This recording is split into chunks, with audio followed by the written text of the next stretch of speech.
How to add core network to Metamask Wallet. Before we start, if you are interested in securing your cryptocurrencies, you can check out Ledger's hardware wallets by clicking the link in the description below.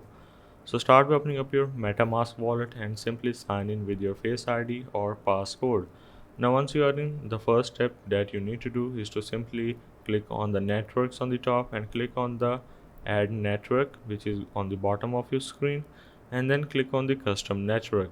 Now in the network name, RPC URL, chain ID symbol and block explorer URL, you just need to type the following. So once you have typed all of these options with the network name, which is core blockchain, for the RPC URL we have core.org, chain ID 1116, and for the symbol, of course, core. Click on add option on the bottom of your screen and then click on the confirm option. Click on switch network, and there you have it. We have successfully switched to our core blockchain. So that's a way of how you can add core network to MetaMask wallet.